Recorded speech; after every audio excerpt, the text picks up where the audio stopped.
우리 하나님 말씀 함께 보시겠습니다. 오늘 주시는 말씀 사도행전 28장 23절부터 28절까지 말씀입니다. 사도행전 28장, 사도행전의 맨 마지막 장이죠. 23절부터 28절까지입니다. 저 여러분이 한 목소리로 함께 읽을까요? 시작. 그들이 날짜를 정하고 그가 유숙하는 집에 많이 오니 바울이 아침부터 저녁까지 강론하여 하나님의 나라를 증언하고 모세의 율법과 선지자의 말을 가지고 예수에 대하여 권하더라. 그 말을 믿는 사람도 있고 믿지 아니하는 사람도 있어 서로 맞지 아니하여 흩어질 때 바울이 한 말로 이르되 성령이 선지자 이사야를 통하여 너희 조상들에게 말씀하신 것이 옳도다. 일러스되 이 백성에게 가서 말하기를 너희가 듣기는 들어도 도무지 깨닫지 못하며 보기는 보아도 도무지 알지 못하는도다.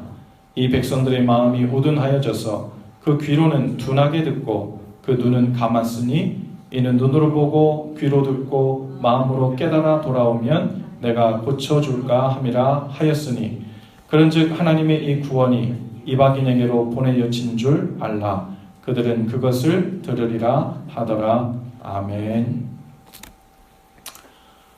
우리 새벽기도에서도 우리 본문이 사도행전 본문인데 이제 오늘로 이제 사도행전 본문이 마지막 장 되겠습니다. 바울이 급기야 이제 로마에 도착하게 되죠. 바울이요 유대인들에게 고소를 당해요. 이상한 도를 전파한다고. 그래서 유대인들 그리고 제사장들이 바울을 고소하죠. 그래서 저 사람이 우리 유대인들을 물을 많이 흐려놓고 아주 그 혼란을 만드니까 지금 당신들은 가만히 있으면 안 된다고 그래서 총독들에게 이 바울을 고소합니다. 그런데 총독들이 암만 들어봐도 뭐가 문제인지를 모르겠어요. 그런데 그대로 가만히 있으면 유대인들이 이 고소한 것을 취할 수도 없고 문제가 계속 생길 것 같습니다. 그래서 바울이 두 가지 이유 때문에 가이사 즉 황제 앞에서 자기가 재판을 받겠다고 상소를 하죠. 한 가지 이유는 여기서는 도저히 해결이 안 될 문제예요. 그래서 이 땅을 떠나서 황제 앞에 가서 로마에 가서 이 사정을 객관적으로 아뢰고 우선 자기가 이 감옥에서부터 벗어나야 되겠다. 무죄라는 것을 선고받아야 되겠다는 거예요. 그리고 또 하나는 자신이 안전하게 로마에 가서 하나님께서 이방인들에게 복음을 전하라고 말씀하신 그 말씀을 전하는 기회로 삼아야 되겠다. 그리고서는요, 그 죄인 신분이었기 때문에 아직은 선고된 죄인은 아니지만 어쨌든 죄인 신분이었기 때문에 군인들에 의해서 잘 보호를 받으면서 로마까지 갑니다. 여러분 아시는 것처럼 중간에 풍랑도 만나고 죽을 뻔도 하고 하긴 하지만 어쨌든 로마에 당도를 하게 돼요. 그곳에 가서 이미 그 많은 귀족들 그리고 지도자들 권력이 있는 사람들 그들 앞에서 자신을 변명할 그리고 자기가 믿고 있는 도 예수를 따르는 도에 대해서 설명한 기회를 얻죠. 그리고 그들 모두가 생각해 봤을 때 이건 도저히 죄라고 할 수 없다 문제없다 하고서는 이미 무죄 방면이 됩니다.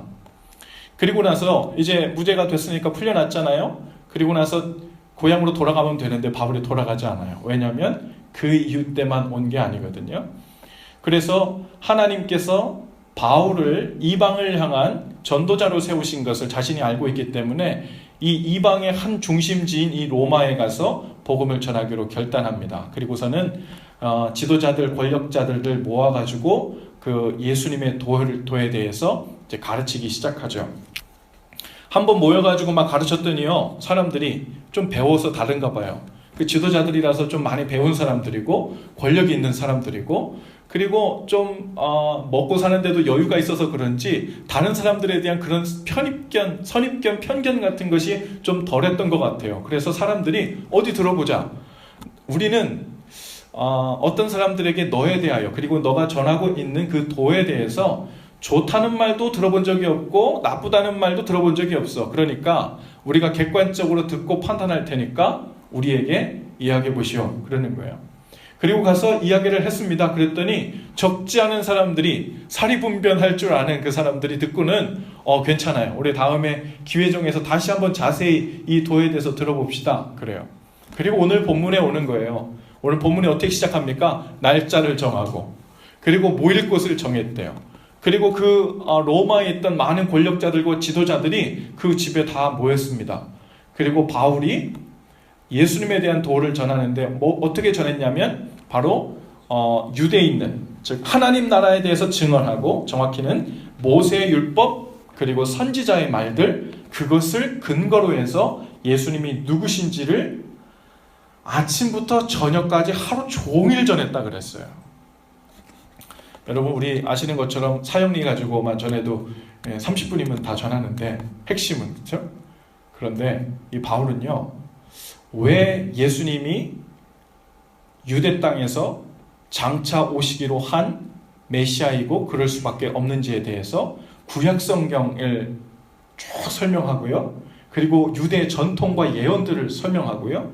모세 율법을 이야기하고요. 선지자의 말들을 다 인용해서 이렇기 때문에 이분이 구원자시고 메시아시고 하나님의 아들이심을 선포하는 거예요. 그리고 종일 예수님에 대해서 전했다 그랬어요. 결과 어떻게 됐을까요?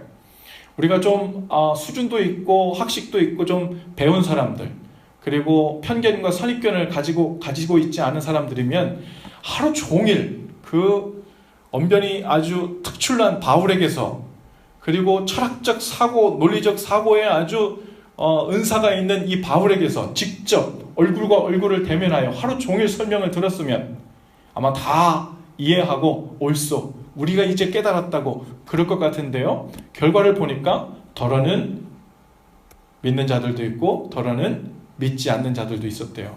근데 그들이 서로 마음이 맞지 않아서 결국 어떻게 했대요? 흩어졌대요. 다시 흩어졌대요. 그 모습을 보면서 바울이 많이 속상해합니다.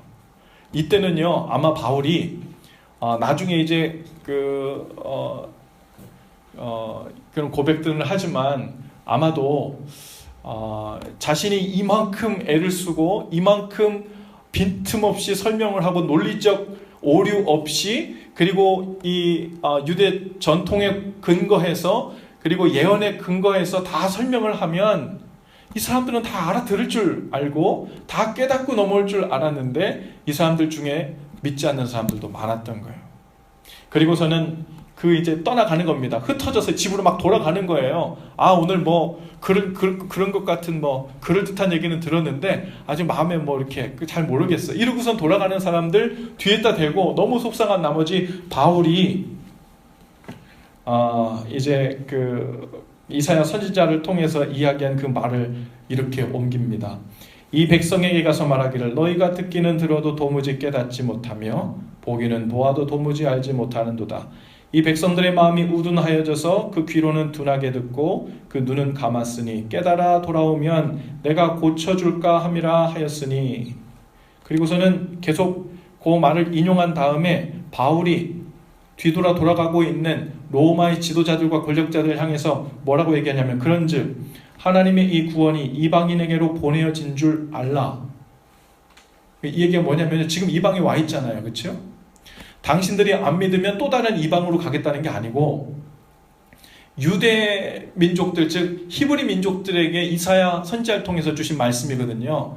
근데 내 이스라엘 민족들에게 유대 민족들에게 복음을 전했는데 이것을 들어도 못 알아듣고 보아도 깨닫지 못하는 이런 답답한 지경이 되니까 하나님께서 이 복음을 어디로 돌린다고요? 이방인에게로 돌린 거예요. 그러니까 이 얘기는 뭐냐면 이 사람들아 지금 여러분이 듣고 있는 이 복음이 어떤 복음인 줄 아세요? 처음부터 당신들에게 처음부터 전해지기로 했던 게 아니고 하나님께서 이 유대 민족들이 그 말을 듣지 않으니까 그 복음이 이렇게 돌고 돌아서 여러분들까지 어렵게 온 것이라고. 그런데 이방에까지 복음을 전하면 그들이 듣고 주님께 돌아오겠다고 했는데 당신들은 그 이방인들의 당사자들인데 이야기를 들었는데도 이렇게 안 돌아오는 사람들을 보면서 이 바울이 속이 상하고 답답한 거예요. 여러분 여기서 이야기를 들었던 사람들 제가 조금 전에 얘기했던 것처럼 로마에서 좀 배웠다고 하는 지식층들이에요. 정치 좀 한다고 하는 리더들이고요. 인생에 대해서도 좀 알고 사람의 심리에 대해서도 좀 알고 그리고 선입견과 또 편견 같은 거를 되도록 내려놓고 이 사람들은요 아주 새로운 새로운 어떤 사상이 나오면요 그것이 너무 궁금해가지고 어디 들어봅시다. 그리고서는 우르르 모여가고 이렇게 모이는 거에 아주 익숙했던 사람들이에요.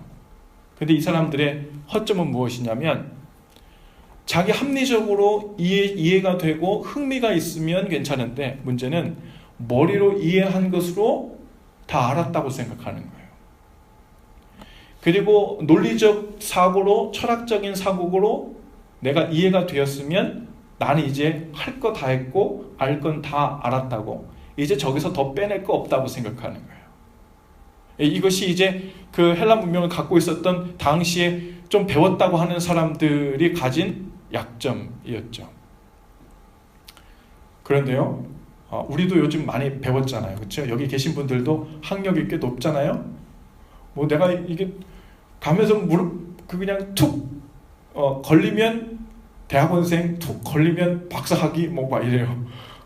여기 오니까 제가 아주 많이 딸리더라고요. 그래가지고 조심스러운데 여러분 우리도 많이 배웠어요. 선입견, 편견 없이 들을 줄도 안다고 스스로 생각해요. 근데 하나님의 말씀을 믿고 받아들일 때요 우리는 아주 많은 경우에 마치 이 로마의 지식인들처럼 그리고 이 지도자들처럼 하나님의 말씀을 듣습니다. 그리고 이해해요. 그거 내가 아는 이야기라 생각해요. 그거 그렇게 돌아가는 거 그리고 안다고 생각해요. 그리고는 깨달았다고 생각합니다. 그리고 깨달았기 때문에 이제는 할 걸 다 했다고 생각합니다. 그 제자 훈련하는데 한 분이 이런 얘기를 하더라고요. 목사님, 저는요 신앙생활 오래 했고 예전에 제자 훈련도 이런 훈련 받았고 그리고 신앙생활이 어떻게 돌아가는지 은혜가 무엇인지 그리고 어떻게 살아야 어떤 삶을 살게 되는지에 대해서 다 알아요. 다 아는데요 그것도 다 깨달았어요. 깨달았는데요 이상하게도 행동으로는 전혀 옮겨지지 않아요. 이상하게도 그것이 삶으로 연결이 안 돼요. 이상하게도 내 삶 속에서 주신 말씀대로 순종해서 해보려고 하는 그런 의지가 안 생겨요. 이상해요. 다 알고 배우고 깨달았는데 그게 안 돼가지고 저의 문제예요. 꼭 이렇게 들을 때 저는 그 얘기를 딱 들으니까 무슨 얘기가 됐냐면 이건 주님이 오셔도 어쩔 수 없는 건가?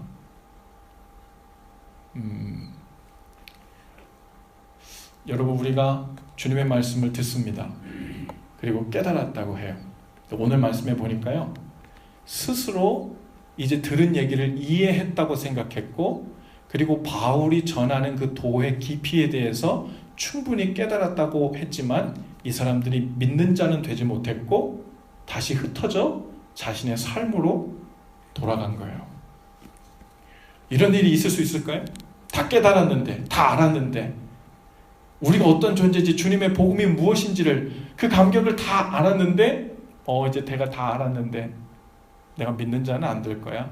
그리고서는 아주 젠틀하게 세련되게 뒤돌아서서 나의 삶으로 하나님을 향해 살지 않고 여전히 죄의 삶, 나 자신을 향한 삶으로 거뜬하게 돌아가는 삶이 가능할까요? 그렇지 않습니다. 사실은 우리는 주님의 말씀을 이해했다고 말할 수 있어요.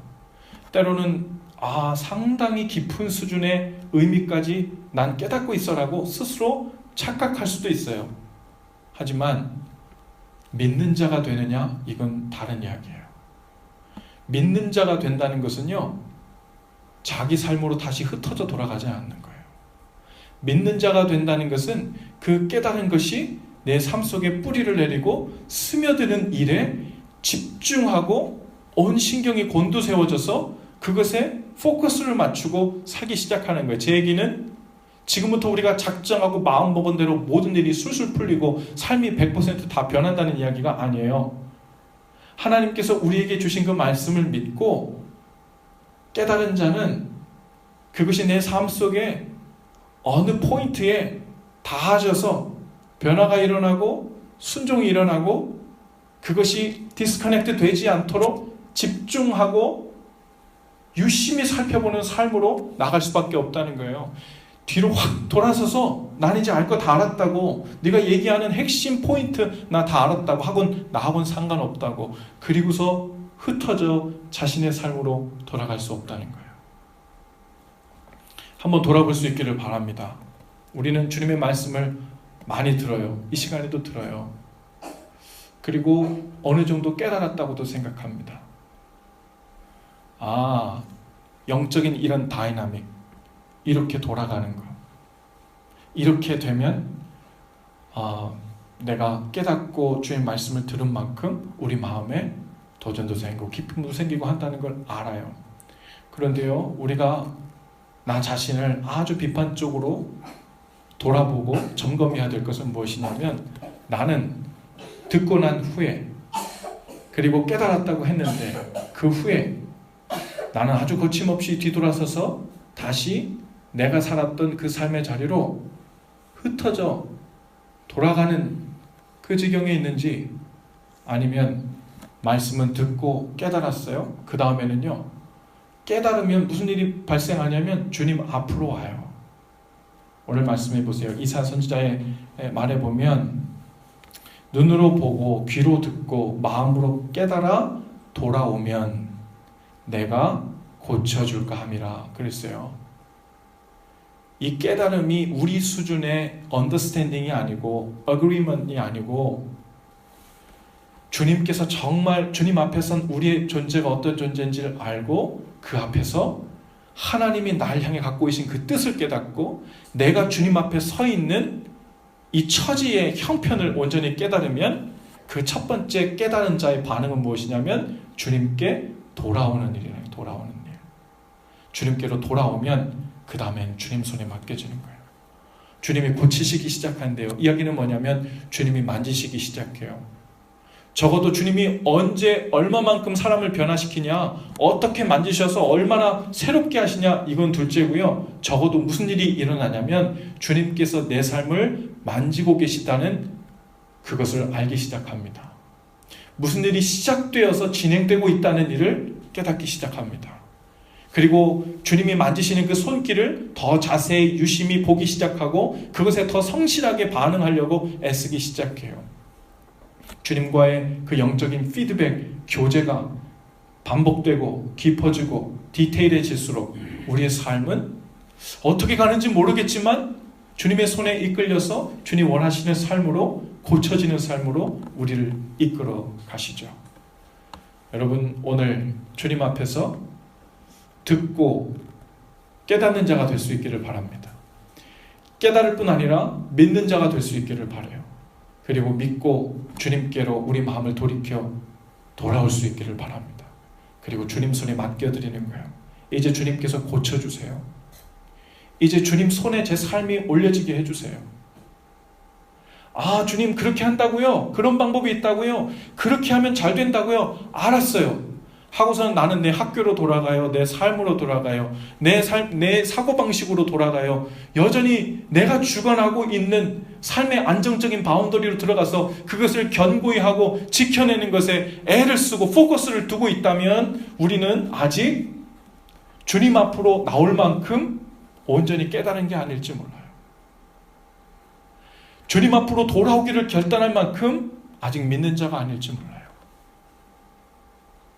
오늘 우리가 마지막 찬송을 이렇게 했습니다. 주님 한 분만으로 내 영혼 만족하네. 세상이 주는 어떤 유혹도 날 흔들 수 없네. 여러분, 유혹들이 아주 많은데 아주 그냥 이 사람은 의지가 투철해가지고 저 유혹 따위는 거들떠도 보지 않는 그런 강인한 정신력을 가진 것이 믿음이 아니에요. 정신력을 얘기하는 것이 아닙니다. 그것은요, 하나님을 향한 사랑을 이야기하는 거예요. 주님을 향한 사랑, 그 말씀에 대한 신뢰, 그리고 믿는 자가 되어서 그 말씀에 우리의 모든 시선을 포커스하려고 애쓰고 있는 모습을 보는 거예요. 그리고 주님 손에 우리 마음을 돌이켜 들어가면 어떤 유혹도 날 흔들 수 없네. 그 이유는 저 유혹이 충분히 강하지 않아서가 아니라 내가 주님을 나의 힘으로 삼고 있기 때문입니다.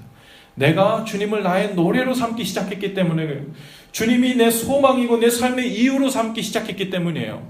그것 때문에 외부로부터 우리를 유혹하고 우리를 흔들어대는 것들이 감히 우리를 어쩔 수 없는 바로 그 삶으로 우리를 이끌어 주신다는 거예요. 우리는요, 신앙생활 하면서 두 가지 방향으로 애를 쓸 수 있어요. 하나는 죄를 이겨내려고, 유혹을 이겨내려고 애를 씁니다. 그렇게 해서 승리한 사람들은 별로 없어요. 아예 거의 없어요. 성경에 의하면 아예 없다고 보는 게 맞아요. 싸우는 게, 죄와 피 흘리기까지 싸우는 것이 쓸모없냐, 헛수고냐, 그런 얘기를 하는 것이 아닙니다.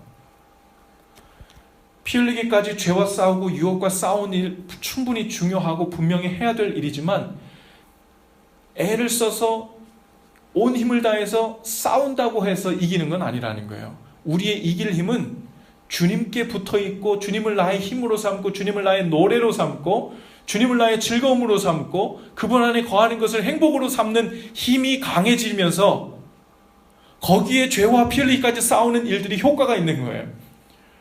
결국 우리가 이기는 능력은 주님과 가까워진 것 때문에 이기는 거지, 죄를 이길 만큼 내 안에 어떤 정신력이 강해져서 이기는 게 아니라는 거죠.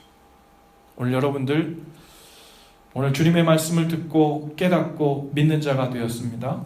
이제는 주님 앞으로 나와서 오늘 저녁에 기도하실 때, 주님이 나의 힘이시고 노래이시고 소망이시고 삶의 이유이심을 제가 일찍이 알았는데, 주님, 제가 다시 한번 그것을 마음의 중심으로 삼고 주를 향해 돌이키게 하여 주시옵소서. 오늘 그 삶으로 우리를 이끌어 주셔서 참으로 믿는 자가 되게 하시고, 참으로 깨달은 자의 삶이 될 수 있도록, 주님 손에 맡겨진 삶 될 수 있도록, 그래서 주님이 우리를 빚어가는 삶 가운데 들어갈 수 있도록 함께해 주시옵소서. 이것이 우리의 기도가 될 수 있기를 바랍니다. 함께 기도하죠. 하나님, 오늘 이 저녁 우리를 부르셔서 우리 힘드시고 노래 되신 주님을 다시 믿음의 눈을 떠 바라보게 하심을 감사합니다. 우리에게 말씀을 허락하셨으니 이제 그 말씀을 믿는 자가 되게 하시고, 우리의 삶을 돌이켜 주님 앞으로 가져다 놓기까지 온전한 깨달음이 있도록 인도하여 주시옵소서.